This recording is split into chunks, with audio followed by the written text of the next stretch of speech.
I graduated from the University of Notre Dame with a degree in Government and International Relations. Then I got some of the best leadership training you can get in the world in the United States military. I was stationed at Shepherd Air Force Base in the early 90s. And then I started an entrepreneurial career. And you can really learn a lot when you have to, hire and fire people and grow a business. And I've had that journey for almost 30 years now. And now, fortunately, been blessed to have some success and have 100 employees and a thriving enterprise. And then politically, I've been a volunteer in scores of campaigns and a donor in many more as well. But served on the Frisco City Council for 3 years. It was the fastest growing city in the country at the time. And then I've served for 3 terms in the Texas House of Representatives. And now, of course, I'm the Republican nominee for the Senate. So I think that is a good, balanced experience. When you have experience in the military, you have experience in business, and you have experience in governance. My qualifications, well, I'm on my 2nd term as a Bridgeport City Council member. I've served on the Planning and Zoning Committee. I've also helped establish and manage a crime watch group within my community that services of about 150 to 200 people right now, and that's kind of where I started in getting active within my community.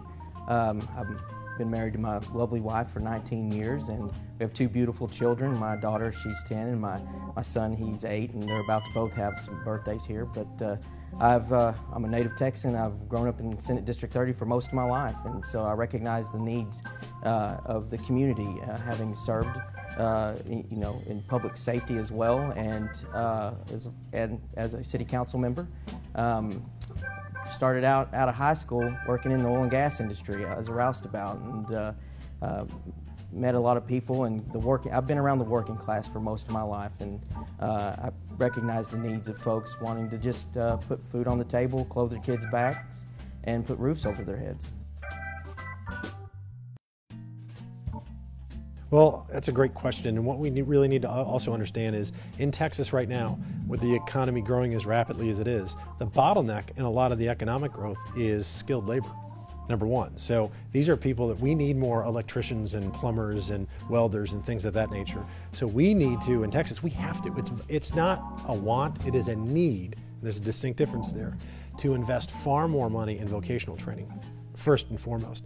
And then secondly, we have to make sure that Texas students that do choose college as an option after high school are competitive nationally. Again, that's not a want, that is a need. So specifically what we need to do is ensure that they are ready for SATs and they have, again, a balanced approach educationally. So they're doing well in the classroom, but also encouraging kids, this is a parental decision, but to encourage them to get jobs so they can grow up a little bit faster when they're 16 or 17, see what the real world is like, and seeing what they want to do when they move forward. Because the most important thing in education is parental capital. If you have parents that care, the kids tend to care. If you have parents that don't, the kids, listen, as a 15-year-old, if your parents aren't around and they don't care about school, I know I probably wouldn't have cared about it either. It was the looming presence of my parents, both my mom and my dad, that said, you are going to study, you are going to do well, and you are going to respect your teachers and the administration. So that's the number one thing, but that's the very little that the government can do for that. That's just something that citizens have to be responsible for. The most important job any of us are going to have is as a parent. So it's, I think, a comprehensive approach, but certainly we need to free up funds for vocational training. I think one of the things that we could do is probably not focus so much on standardized testing, maybe pull that back a little bit, bring more AP classes into the high schools, that way kids can prepare and to actually take classes for college courses and get credits for that. But also too, bring in trade class opportunities for our students, be it HVAC, welding, or next generation type jobs of cybersecurity, drone pilot, or computer coding. That way our kids can step out of high school, have a great career, great pay, and not have a mountain of debt associated with that.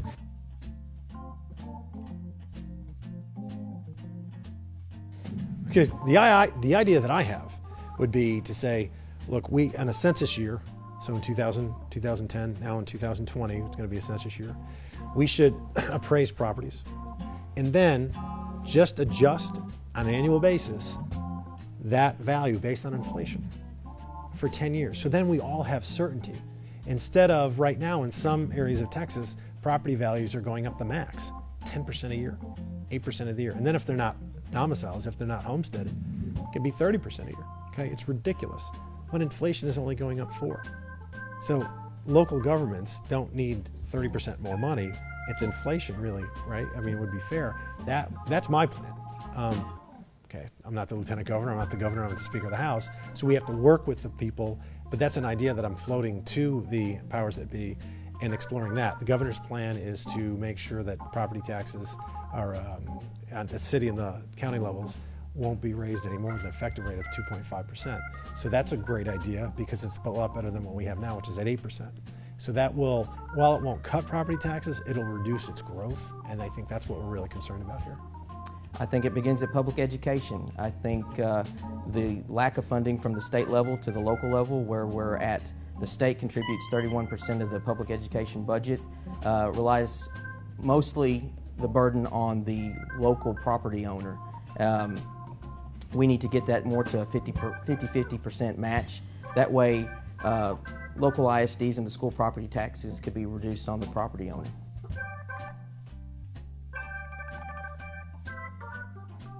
It is a hot race, and that's good for Texas because it's good for our representative republic. I was able to speak. I've been speaking at a lot of Cruz rallies, warming up the crowd, because of course any Senate candidate in Texas with 30 million people on a very tight schedule. So it's been great. I've been seeing the crowds. I've been seeing the enthusiasm. And I just spoke to the crowd here in Wichita County at the Cruz event where I think there was somewhere in the neighborhood of 1,400 people. I have never spoken in my life to that many people at a political rally, and it was awesome. I mean, just the energy. I don't even remember what I said, but it was quite an experience. So clearly I'm a big Ted Cruz supporter. His father, Raphael, has done some political events for me personally and refused any kind of payment or remuneration of any kind, which was very generous of him. I just believe in the same values that Ted Cruz does, which, you know, is going to be personal responsibility, limited government, low taxes, reasonable regulation, protecting life, supporting our police and fire and other first responders, and being very business friendly. The fact of the matter is this: the reason why at the end of the day I'm voting for Ted Cruz, I'm not going to vote for the person who's taller, who the media has fallen in love with, who's quote unquote better looking, who sounds, not all that's immaterial.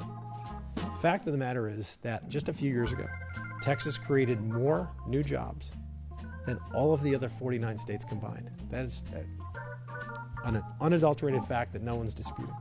That's a remarkable statistic when you consider that we're only 8% of the population. Yet we've created over half the new jobs in the country. And again, to be fair, Illinois, big states like Illinois, New York, California, have chosen a different approach, diametrically opposed to Texas. And they are bleeding what? Jobs, population, opportunity, and capital. And Texas is growing in all 4 of those areas. I think that's proof in the pudding that we're doing things and our approach, we're doing things the right way and our approach is working. So if it's not broken, don't fix it. I think that's one of the reasons why Governor Abbott is up 20%. And Governor Abbott is tied with Hispanic voters, the largest growing demographic in the state. Half are choosing the Republican candidate for governor. Very encouraging to be a conservative in Texas. I appreciate the amount of enthusiasm that's gone into this midterm election, something we haven't seen in a very, very long time, where a midterm election has drawn this much attention, and the activity amongst the community. It's getting a lot of people active within the community, getting out to register voters, block walking and other things. And so I expect this to be a really great turnout in the midterms, and I think the voters are going to choose who they think is best here, and I think Beto will be a great representation for our state.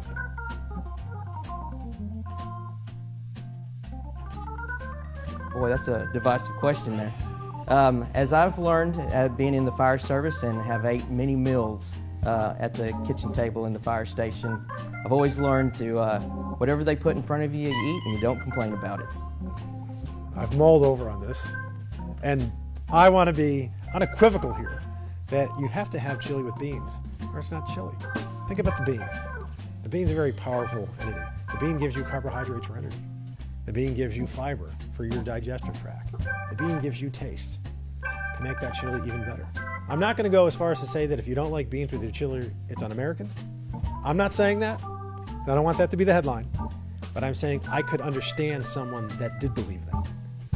And I could sympathize with them. Because chili's American. Chili's Texan.